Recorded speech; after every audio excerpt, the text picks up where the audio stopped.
Hi, my name is Mike Guthrie. I've been a member of the Mount St. Helens Club since 2006. One of my favorite things, in addition to hiking, is traveling. And in my life, I have on my bucket list a goal of reaching 100 countries. So in order to do that, I have to keep adding new ones to my list. And this particular trip on this video is adding 3 new countries that I had not been to before. So that's why I chose the itinerary we did. We ended up going to Spain, Portugal, Gibraltar, Morocco, France, and Andorra. And in those countries, I got 3 new ones to add to my list, so now I'm up to 98, with 2 to go to reach that 100 threshold. This was a great trip. Hope you enjoy the video. So, a little bit about, I drive the travel agenda in our family because I'm the one that has a goal of reaching 100 countries. And I'm up to 98, and we're going to cross that threshold in November this year. So this particular trip was one that I wanted to do in order to get closer to that 100 number. And in this particular case, we got several new countries on this trip. So my particular travel preferences are about observing the people of the countries, observing their lifestyles, learning a little bit about their history, enjoying the natural environment, the odd and the unusual, and of course the food. Yeah, see, those are the people who know me. I'm not so much a fan of architecture, churches, and art, so you won't see an overwhelming number of pictures about those subjects. So this particular trip was to Iberia, and most people have never heard of Iberia, so I'll give you a short history lesson. Iberia is from the Greek Iberia, and it's Greek for Iberia. Clear as mud, right? The Iberia is usually translated these days to the Iberian Peninsula. This is the peninsula that includes predominantly Spain, Portugal, and Gibraltar. Historically, it also included parts of southern France up here and Andorra, which is a country in the Pyrenees on the border between France and Spain. So 5 countries constitute the Iberian Peninsula. And as an added bonus, at no extra charge, if you order today, you're going to get Morocco thrown in extra for free. Because we added that since we were that far around. Everybody I talked to who had been to Morocco loved it. So you get that close, we're going to go. Okay, so we started off in Madrid. Next.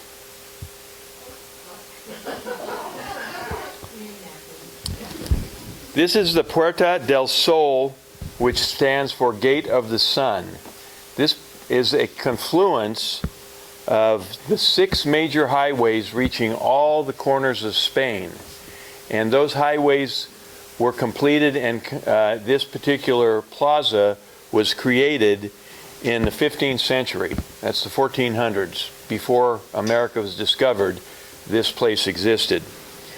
The government closed the plaza to vehicle traffic in 2020, so now it's just a pedestrian mall.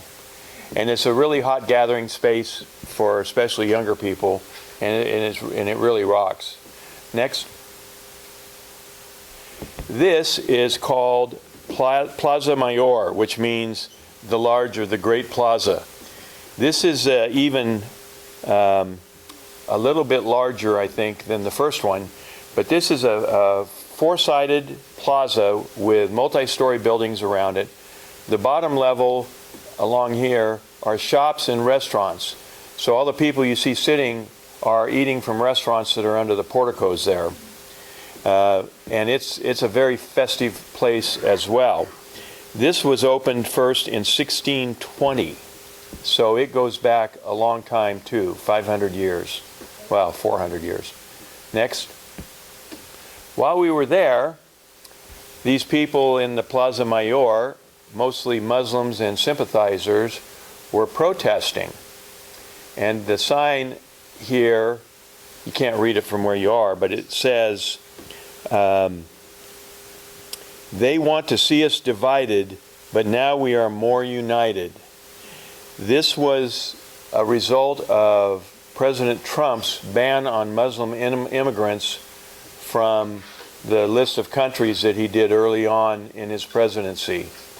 And so these people were actually protesting United States policy in the capital of Spain. Next.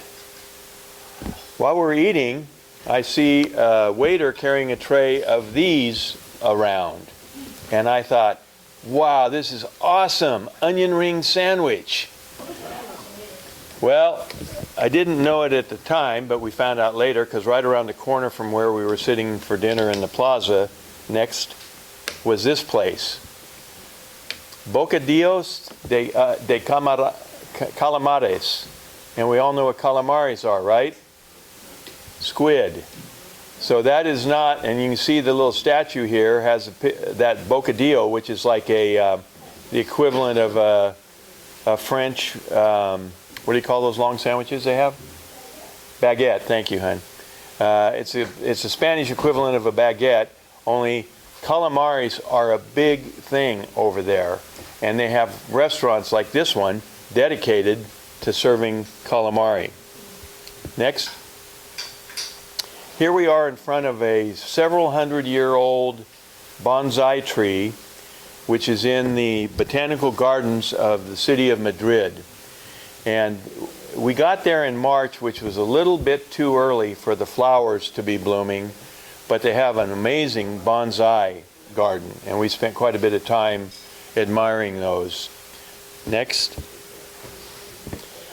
This is called the Crystal Palace. This is in what's called the Parque del Retiro, which translates as Park of the Pleasant Retreat. It was established in the 1500s in the center of Madrid, and this building was created in 1887. And it now serves as kind of an event center / museum for the residents of the city and the country. Unfortunately, it was between shows and it was empty at the time we were there, so all we got is a picture of the Crystal Palace. Next. Go back. Oh, go forward one more. Forward. Forward. Forward. Okay, back two. Okay. This is obviously a cheese shop, and next to it's another food shop, and another, and another, and this thing took up the better part of a block on two sides. This is a very common thing in Europe to have these little small shops rather than major grocery stores. They're very popular, and they have an incredible variety of food stuff. Next. Now, does anybody know what this guy's doing?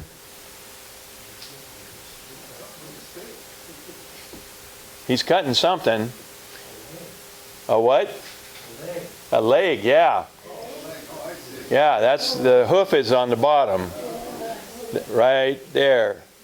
That is the leg to a black Iberian pig, which is the source of black Iberian ham, which is world famous. It's like the national meat of Spain and Portugal. And in order to qualify as a bona fide black Iberian pig, it has to have certain genetic background, which they test for to establish the purity and the quality of the meat. And these pigs oftentimes roam free, and I'll show you where in a bit.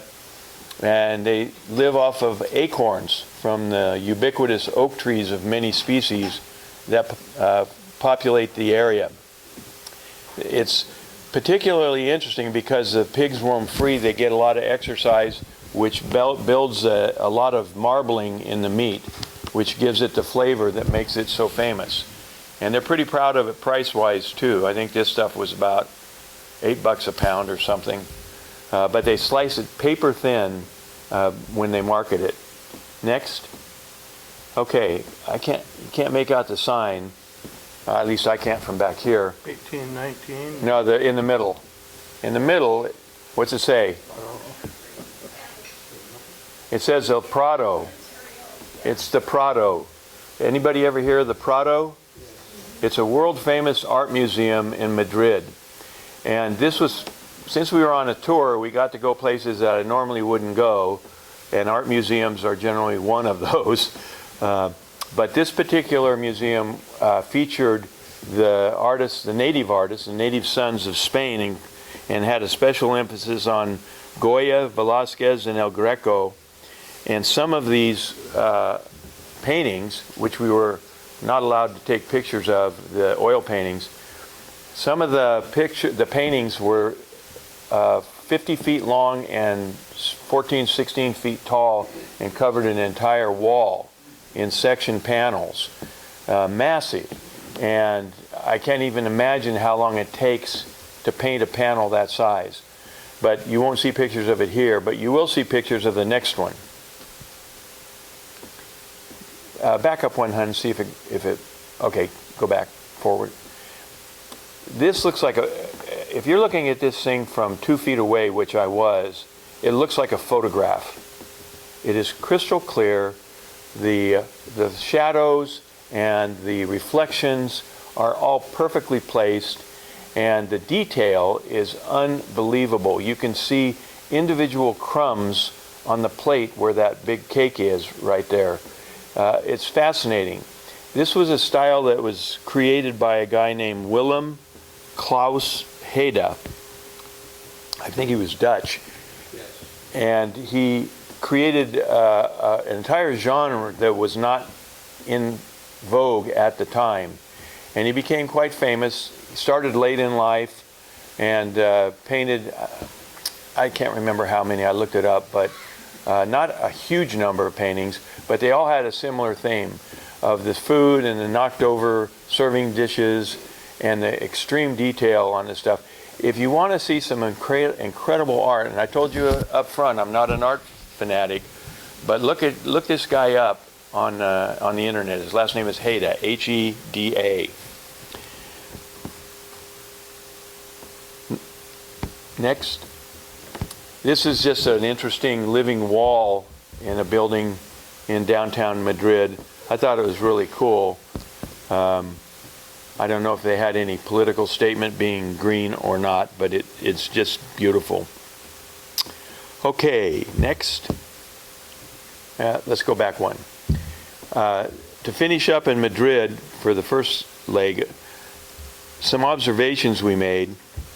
If you've ever been to Spain or Portugal and probably other places in Europe, their eating habits for dinner are quite odd to us. Most of the restaurants don't even open until 8:30 or 9 p.m. That's when they open for supper. Before that, you end up at the little shops like we saw earlier. But that was kind of weird because we don't eat that late. But we did here because that was the way you got your food if you wanted it. Okay, next. Okay, now we're on the road out of Madrid, which was the first stop on our tour, which was 3.5 weeks. This is a town called Avila, and it's not particularly noteworthy, except we stopped there, walked around, and had some lunch. Except that you can see the city walls on the left on the outside and on the right on the inside. These were typical of so many places in Spain where the cities were all surrounded by walls. And it was like, can you imagine having to build walls around your town because it was so subject to attack on such a frequent basis? Your survival depended upon having the biggest, strongest walls. And of course, they learned over time they weren't always effective because you could get starved out pretty easily by someone who invading force who wanted to lay siege to your town. But many, many, many towns that we just drove by had these walls like Avila here. This particular site had been inhabited since the 5th century BC. So it's a 2,500-year-old site.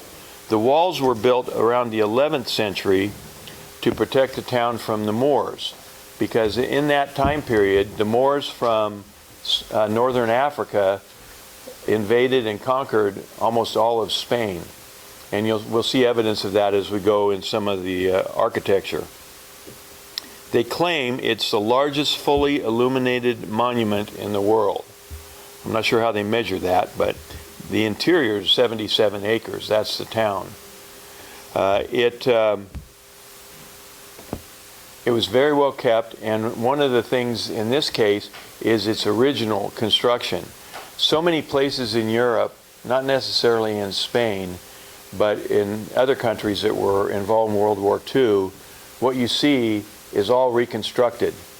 But in Spain, it's interesting because a lot of the stuff is original construction. You can see how it looked when it was made. Next. Okay. I mentioned food as a priority. Here's an example. How many of you have ever eaten at a Cold Stone Creamery? A few? If you have, you know that they take the ice cream and they pound it out on a cold frozen table, and they mix all your goodies in, right? This is a twist on that. This is where they take the ice cream, they pound it out on a frozen table to a somewhat consistent layer all across the table, then they cut it in strips, and then they roll up the strips of ice cream and stuff them in this cup, and then they put the topping of your choice on it. It's just a different, unique way of serving ice cream. And what I've learned is, I don't care how you serve it, just serve it, right? Next. This particular symbol is the modern version of an ancient symbol of a scallop shell. And the scallop shell was the symbol of St. James the Apostle. According to tradition, St. James the Apostle was buried in a town called Santiago de Compostela. And there are trails all over Europe that converge on Santiago de Compostela for pilgrims to make this pilgrimage. It's kind of like a Mecca thing, only for Christians, to visit the town where St. James is supposedly buried. And the trail runs through this town where the ice cream was, Salamanca, and runs through the town of Salamanca, and wherever the trail runs, it's marked by the sign of the shell, which is the sign of St. James. And there are literally dozens of routes that crisscross Spain, France, Italy, and further beyond that lead to this town for their pilgrimage. One interesting thing about this town is the hotel we stayed in had a jacuzzi. And we've seen them in hotels before, right? But this was in the shower. It was a jacuzzi shower where the jets come out of the side in the shower stall and shoot at you. And I had never seen that before and never saw it since. Honey, do you remember if we used it? Well, that brings up an interesting concept. The reason I remember is because I wrote it in my journal. Because I keep a journal on all these trips, because if I didn't have a journal to refer to, I wouldn't have a clue about anything I've said already. You just have to have records, especially at my age, to remember what you've seen and where you've been, since you go to so many places. Okay, next. You will remember, if you follow the news, that Portugal endured some amazingly severe forest fires back in the 2017-2018 era. And this is what's left of a forest after one of those fires. They were very devastating, and I'll talk a little bit more about that in a minute. This is just one of them on the way to Lisbon. Next. This is a town across the Tagus River on which Lisbon, Portugal is located. Across the river is this town called Almeida. And the important part about Almeida is the next slide. The food. The food. There's a theme here. So what you're seeing here is part of our meal. We had bread. We had boiled and sautéed prawns, crab legs, mussels in butter, cheese empanada, crab spread, lobster bisque, salad, and all that. The salad didn't come until after all that stuff I just mentioned. Those were the appetizers. Then they brought a salad and a huge baked fish on a platter that was shared by everybody, and it was followed up by fruits and desserts and stuff. It was a real feast. Anybody for dinner? It was good. Next. This is the Monument of Discoveries. It's two-sided. On each side it has sculptures of famous scientists, politicians, and explorers from Portugal. A couple dozen, if I remember correctly. And they're commemorating next the map of the world, which was explored by Portuguese sailors back in the 1400s. And each of the ships marks a new discovery that they made during that period of exploration. The things that they did sailing into the unknown are pretty freaky when you think about it. You just load up your ship and you take off. You have no idea what's out there. None. Until you get there. And each one of those journeys has a hero or a story behind it that is discovery, because the Portuguese were like at the top of the list for finding new places. Next.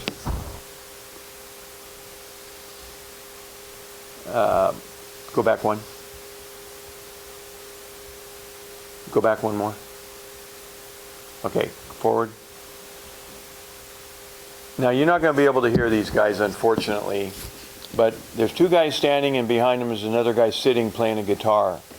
And these are street buskers, accordion, bass guitar, and a regular rhythm guitar. And you can see they're elevated on the second floor of that apartment. And you see the yellow cord dangling down? At the bottom of the cord was their tip bucket.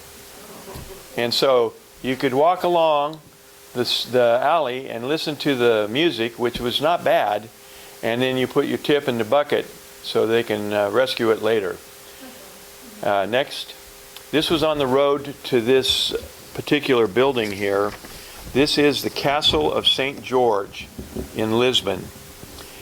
The hill was first occupied, kind of like Avila, in 800 BC.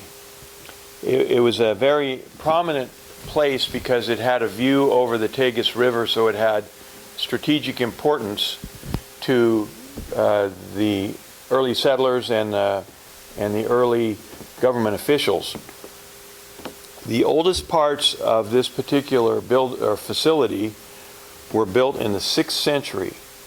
So they're 1,400 years old. They were destroyed, so this is a reconstruct.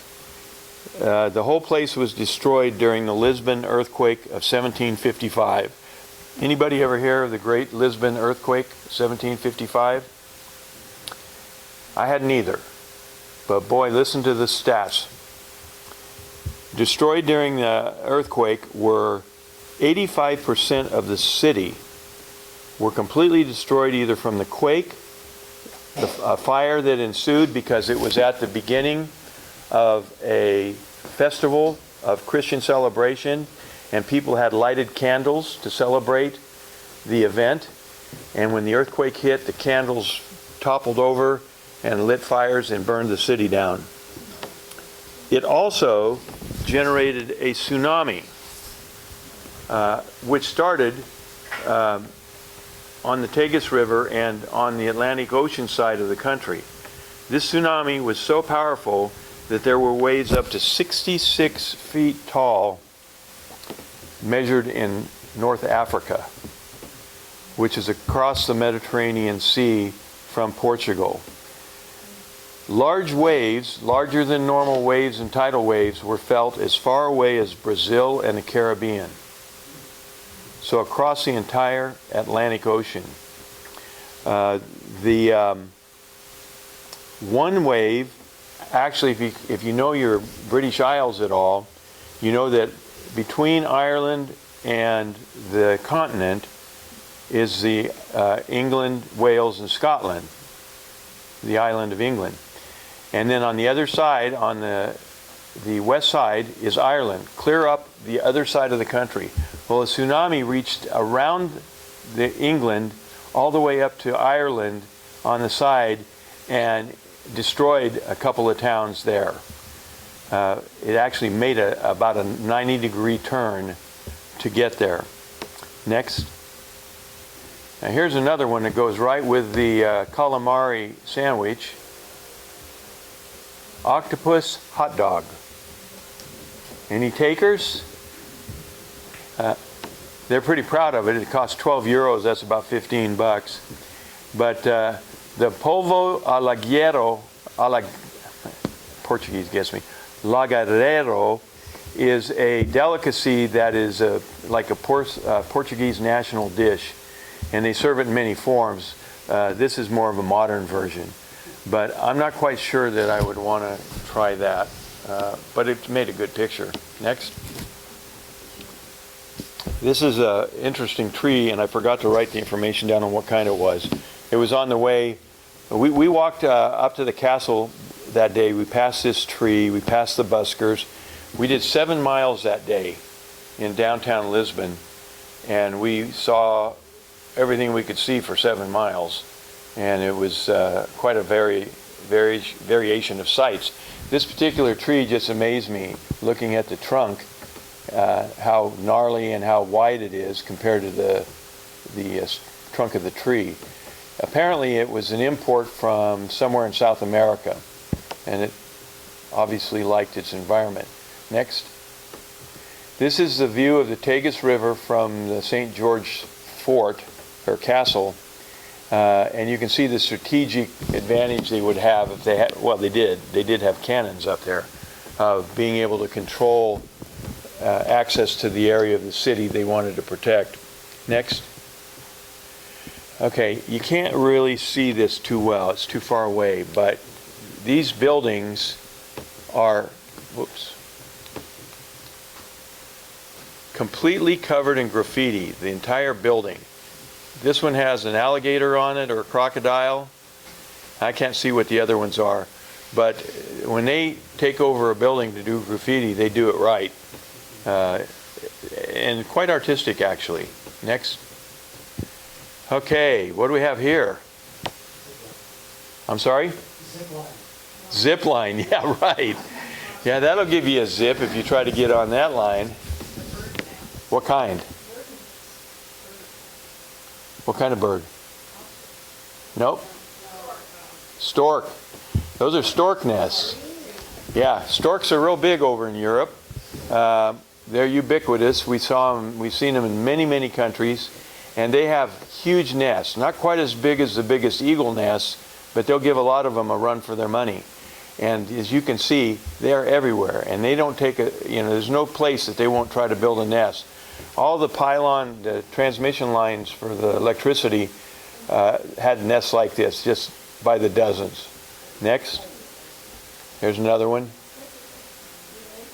Now this particular picture is the typical habitat of the black-hoofed Iberian pigs.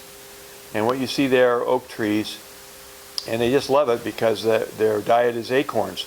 And acorns also contribute to the marbling of the meat because they're very rich, high in carbohydrates, and they get converted to fat and develop that delicious flavor. But this is very typical of the geography of southern Spain and southern Portugal. Next. These, you can see, have something different about 4 or 5 feet up the trunk. What's missing? The bark. And what kind of trees from Portugal do they harvest the bark? Yep, cork. Those are cork oak trees. And they harvest the bark and make all things cork out of it. And then they have to let them rest for a number of years for the bark to grow back, because it's perpetual. Some of the trees are hundreds of years old. But as you can see, it's a little blurry, but it's really hard snapping these photos from the window of a bus that's moving along at 50 or 60 kilometers an hour. What tour group were you with? This was Insight, honey? Yeah. Insight. We've been on a couple with them. This was our first with them, and it was very impressive. Next. Okay, we are now out of Portugal, and we've arrived in Sevilla. It's spelled Seville, but it's pronounced Sevilla. This is the largest bull ring in all of Spain. It holds 12,000 spectators and any number of bulls. It's quite ornate and festive, but I'm not a bullfight fan. But since we were there, I thought I'd better get a picture of it. Okay, next.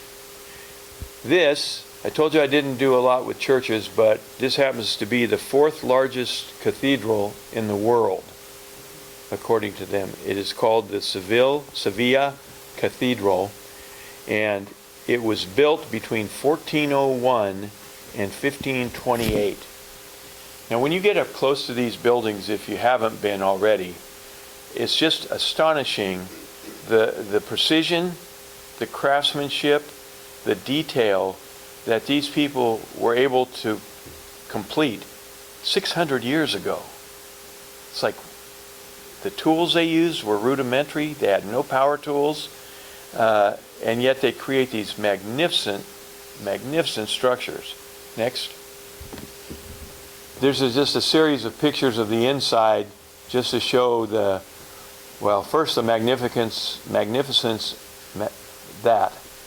magnificence of the architecture, but also the incredible opulence that they sought after. Next. These are the choir seats. They had big choirs back then, all carved out of mahogany, hand carved. Next. This is the pipe organ in the cathedral. Again, all hand carved wood. And when I say opulence, I don't even know what this is, but it looks expensive, and it's very detailed. And you consider the age and the craftsmanship that went into these, it's quite amazing. Next. This is the, they call this the, there's a name for it, Altarpiece. And each of those little boxes, one there, one there, one there, all the way across, there are 44 compartments, and they're all hand-carved and hand-painted of different Bible scenes. You would be familiar with many of them. Next. Next. I'm not sure what the purpose of that one is either. Next. More treasures. Next. Okay, this one's significant. This particular cathedral, through tradition and some historical research, is purported to be the burial place of Christopher Columbus. And his bones are supposed to be right there in that, what do you call them? Crypt. Thank you. My brain is freezing. However, go back. No, not food yet. We're not done talking about Chris. Columbus's body began its final resting place in Valladolid, Spain, where he died in 1506. He was moved shortly thereafter to Sevilla by orders of his surviving brother Diego. In 1542, remember that, this is 36 years later, the remains were again moved, this time to colonial Santo Domingo in the Caribbean, in what is now the Dominican Republic, where they were installed in the newly completed Cathedral of Santa Maria. There they remained for a couple of centuries. Then, in 1795, when Spain lost control of the Dominican Republic, they were moved again to Havana, Cuba. 100 years later, they made their final voyage back home to Sevilla and placed in the cathedral, where you can now visit him today. Quite a story, huh? He did more traveling after he died than he did when he was sailing. Well, that's not the end of the story. Unfortunately, after all that effort, in 1877, a very suspicious box was discovered back in Santo Domingo, inscribed with the words, quote, "The illustrious and excellent man, Don Colon, comma, Admiral of the Ocean Sea," unquote, which is a reference that Columbus was referred to as in history. The box is now contained in the massive Faro a Colon, which is a lighthouse in Santo Domingo. Despite examinations and a recent DNA test of the remains in Sevilla, the question remains somewhat unsolved or completely resolved, depending upon whom you ask. But the Dominican Republic will not allow DNA tests on their remains. Why? Because it would be damaging to tourism. Because if they can claim that they've got Christopher Columbus's bones, people will come to see them and pay money. So that tells you something. Okay, next. Now the food. I had never eaten tapas before we went to Spain.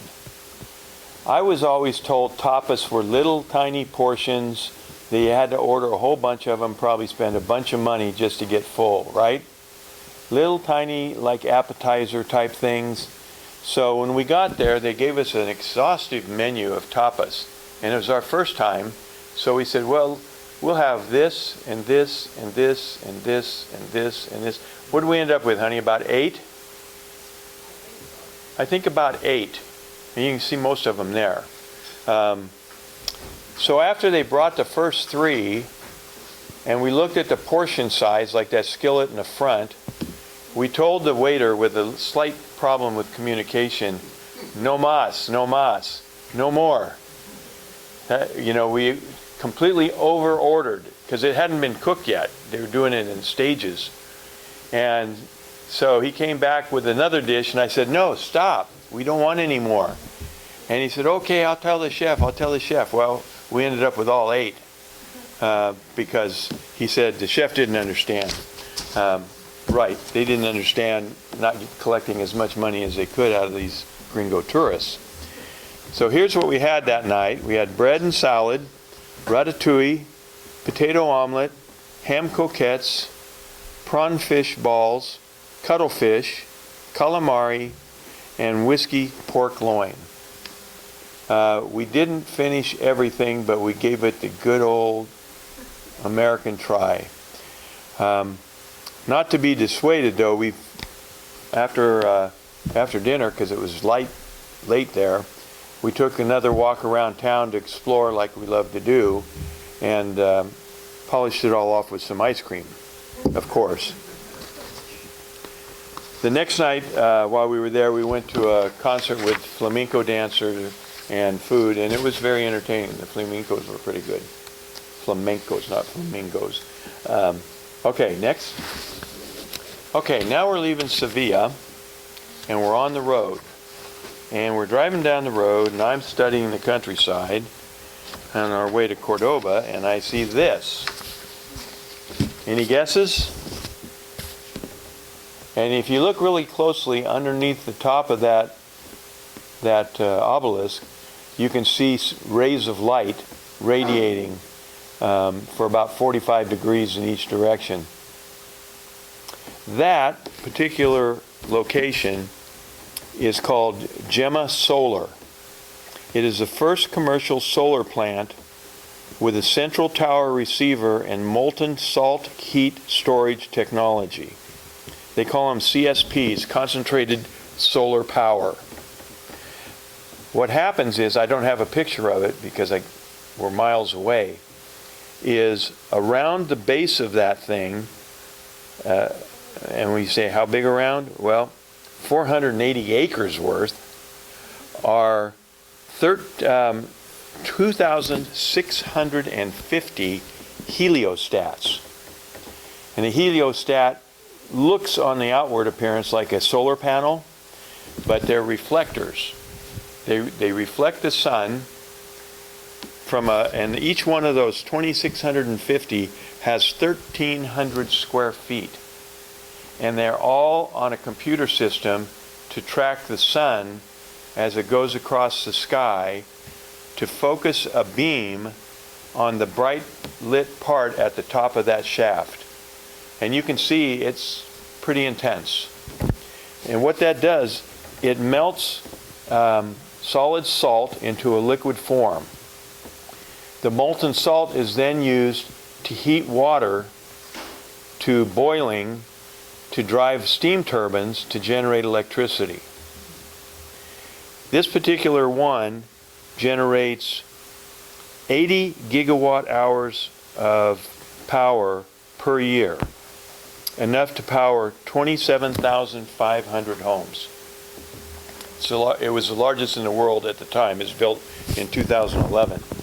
Now the interesting thing is, what's the rub on solar? Sun. Yeah, what happens when the sun's gone?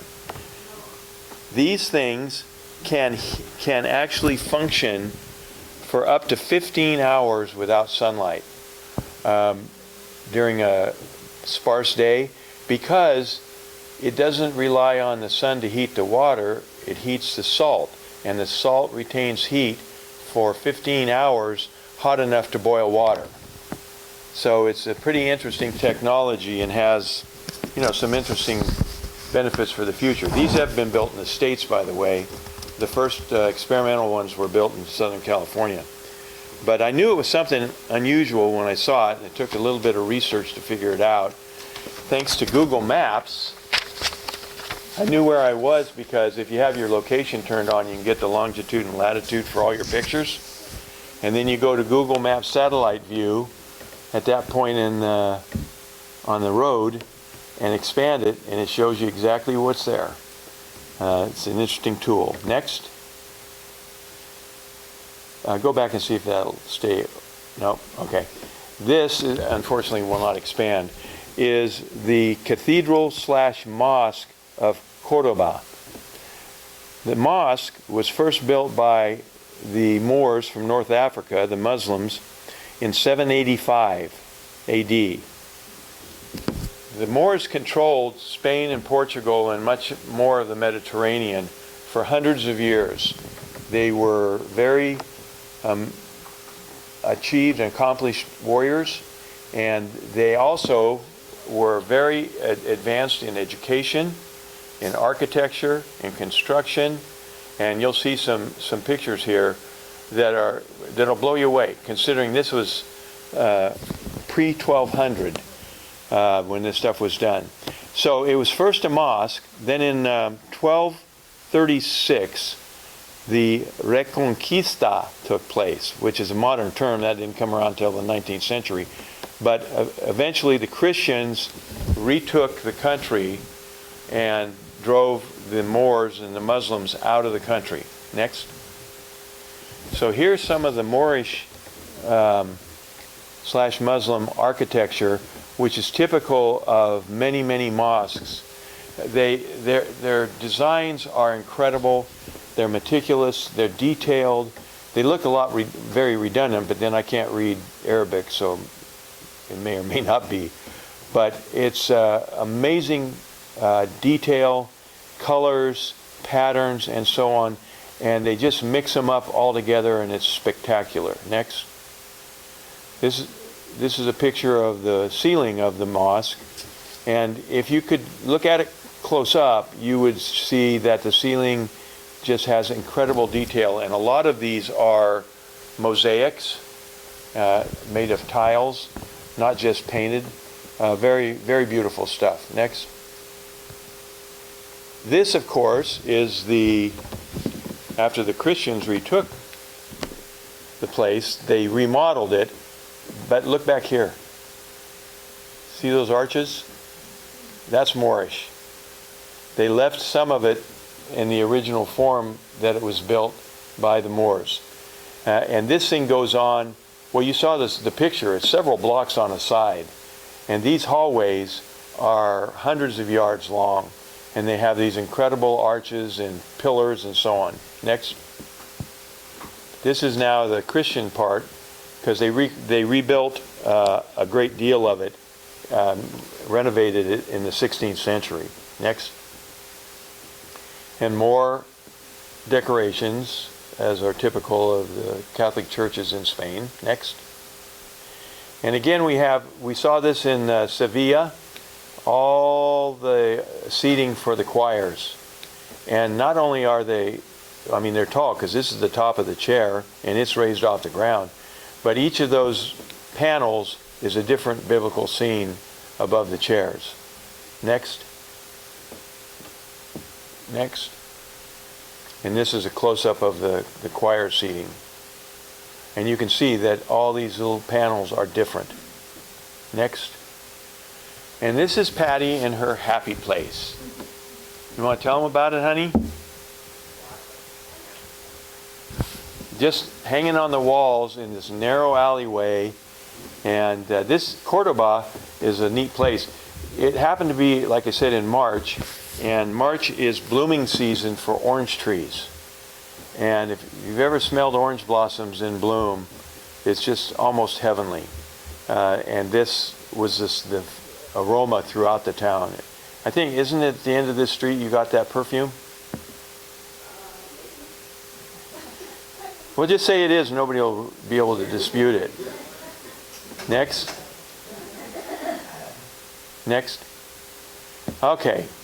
We have now, amazingly, crossed the Mediterranean Sea into Morocco and have driven to our first destination, which is the town of Fez. Some places spell it F-E-Z, some F-E-S.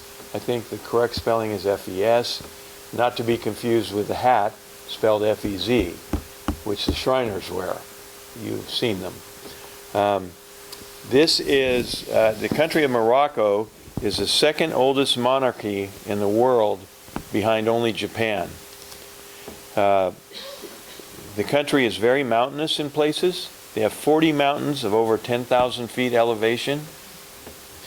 It has the longest coastline in Africa. Its major financial generators are agriculture, tourism, and manufacturing. Fez, we got into the night before and we were late. The bus was late due to trouble getting across the Mediterranean. In fact, the ferry from Spain to Tangier had been closed for 2 or 3 days that week because the winds were so heavy that the ferries couldn't cross.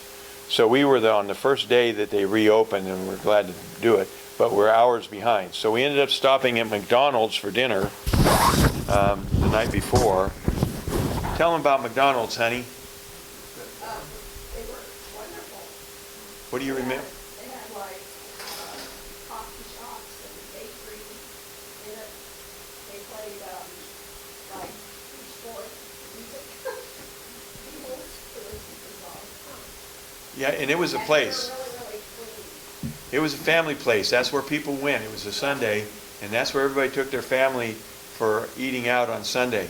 And it had this really, as Patty mentioned, a really impressive bakery with pastries and frou-frou coffees, I call them. It was just not your typical McDonald's. So here's our next day of the tour in the city of Fez. Fez is the third largest city in Morocco, population 964,000. It's just under 1 million. What you're looking at here is, and the city was formed or founded in 789 AD. So it's pretty old. Inside this wall, like cities in Africa also had walls like they did in Spain and everywhere else. This is the old city, the Medina, what they call the Medina, that's inside the walls that they built.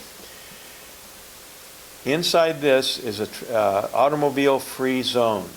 It's one of the largest auto-free zones in the world. It has one of the oldest continuously operating universities that was formed by the Muslims in 859 AD. They have a library that dates back to the 1300s, still in operation. And it's complete with just tons of Muslim architecture and art that are, as I mentioned before, very impressive. Next. Being an auto-free zone, one must still manage to get their goods around. And from construction materials to everything else in between that and jewelry, it's transported either by handcart or by animal. And it's always fun for me to see these, it's kind of a dichotomy. Here's a guy on a cell phone, and here's a guy using donkeys to move freight. Kind of an interesting paradox. Next. Here's another one. This is is that a horse or a donkey or a mule? It's one of them. It's got 4 legs and ears, and not 4 ears, but they move all their merchandise amongst the shops because this place is a mixed residential and commercial area. There are people who live in the Medina inside the walls that never leave. They live their whole lives here. They go to university here, they shop here, they work here, they never leave. Next. And here's another one. You have to dodge them, and you have to dodge not only the animal but the residuals. And sometimes it's quite tight. Next. This is one of the wider passageways between the living area and the living area. Next. This is one of the narrower ones in the living area. And these places are multi-story. They have these huge heavy doors at the ground level to get in, and they're very spacious inside. Some of them even have gardens and fountains inside. Now, one might ask, what happens if they have a fire?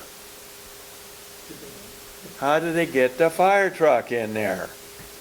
Well, they don't, because remember, it's a vehicle-free zone. The alleyways in the streets are too narrow for a fire apparatus to get in. So at all the mosques, and they're scattered all over the place, at all the mosques they have buckets and hoses to do hand fire brigade. If they happen to have a fire, that's what they do. Next. Here's another example of how tight things are. Now, go ahead, one more. This is some of the architecture and art I was telling you about. Next. This is the entrance to the university, that oldest university continuously operating that they claim. Next. And this is the shopping area, and they have everything. Everything you need, you can get here. Here's your fruit and vegetable area. Next. More. Next.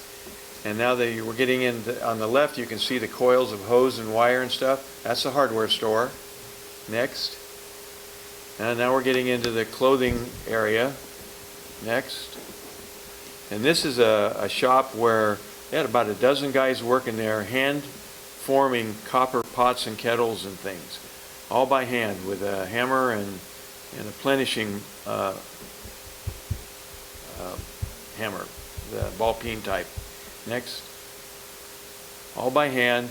They sit there all day long, hammering and shaping and pounding and hammering and shaping and pounding. Next. Now here's your fast food. It happens to be breakfast, so you can see they have eggs and the traditional Moroccan dish of French fries up here, and the great, I don't know what they call it there, but it would be called, what in India? Sorry? Naan, yeah. It's equivalent, it's similar. Next. Okay.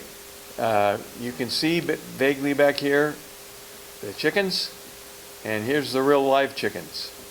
So if you want chicken, you pick your chicken, and they slaughter it right there on site, and come up here and weigh it on this highly technical scale with proven accuracy and seals of approval from the government, and you take your chicken. Next. These are sweets, some dates, and they have like little parfait things there. They have a lot of things we'd be familiar with. Next. And here's your typical butcher shop, open air, which is very common in countries all over the world. China has them, Africa, Asia, and obviously here in Morocco. And you can see right there, that's the back part of that. Camel. That's a camel. That's basically your camel butcher shop. Next. This is a ball, big cast iron ball about 12, 14 inches in diameter. And it's heated with a propane tank. And then they put oil on it. Next. And they put this batter on it. And it cooks, and you end up with that. Any ideas what that is? Can you say baklava? It's phyllo dough. That's how they do their phyllo to make their baklava. Next.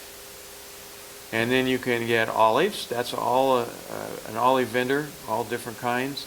You've never seen so many olives in your life until you've been overseas. And you want fish? Don't know when they were caught, but there they are. Next. And now we're getting into household goods, decoration, lighting. Next. This guy, you can see where his hand is. He's got a big wheel, a stone wheel. He's the knife sharpener, scissor sharpener for the community. And he's got all kinds of bladed tools up here that he's sharpening there as part of his livelihood. Next. And this is a leather shop. These are rolls of leather hides and fabric. Next. And you can get a purse of any color. If you can't find a color you like, it doesn't exist. So, next. Okay, sweet shop. They have all these, they're really big on sweets. These are like, what kind of candy is that, honey? It's nougat. Yeah, nougat. That's it. Thank you.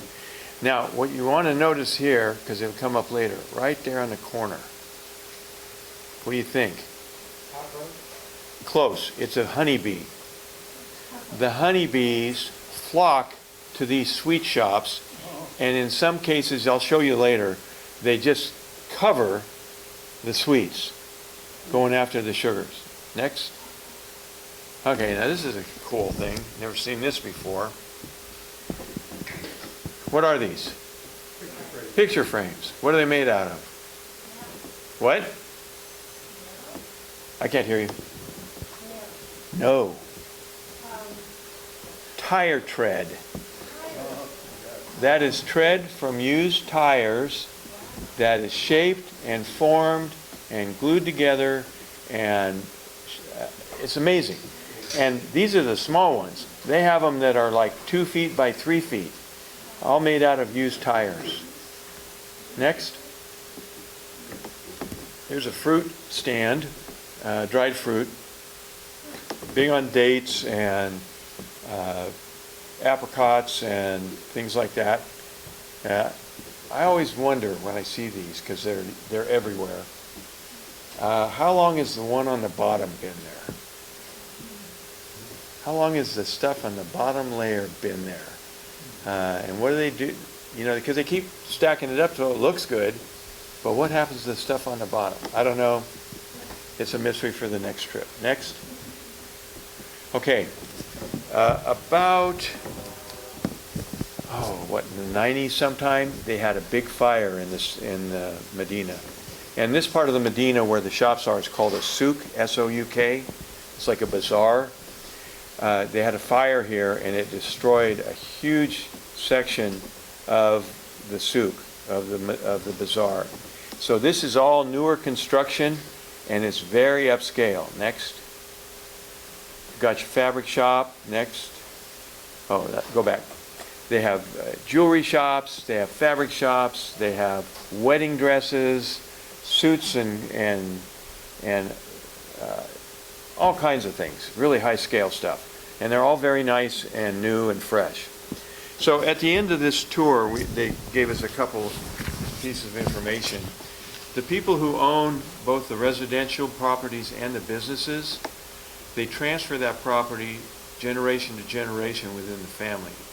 Very rarely is a property sold to a non-family member. The eldest child of the family is expected to follow the profession of the parents. Wow, so you go to school, you get out of school, maybe you go to university, and your parents, the knife sharpener, and that's your life profession. Now that's what they tell us is the tradition there. Now at the end of our tour, our group was so big they had to split us into two groups. And the first group, after we split up, did one part of the bazaar, and next they got to go here. Any ideas? Spices? Sorry? Spices? No, but it could be. It looks like it. That is a leather tannery. You can see the hides in the front, right there, sitting on the side. And then the vats are all the different color dyes. Because, you know, Moroccan leather has a reputation. It's pretty world famous. So they got to go see that. We, on the other hand, got led by the nose ring to a leather shop. Now, if you've traveled much with guides, you know that the guides get a kickback whenever they take you to a shop of some sort, right? So instead of going to the tannery and getting to see how the stuff is made, we got to go to the leather shop and pay them big bucks to get leather goods. And then when the other group came back and said, well, they had this picture on the wall. It's a famous picture. It's world famous, actually. They had this picture framed on the wall, and they said, well, we got to go to the tannery. And I went, I wanted to go to the tannery. I wanted to go. Instead, you lead me to this lame leather shop, and I'm not in the market for any leather, and I missed the tannery. What's the significance of that? You'll have to come next month. That's it for session 1.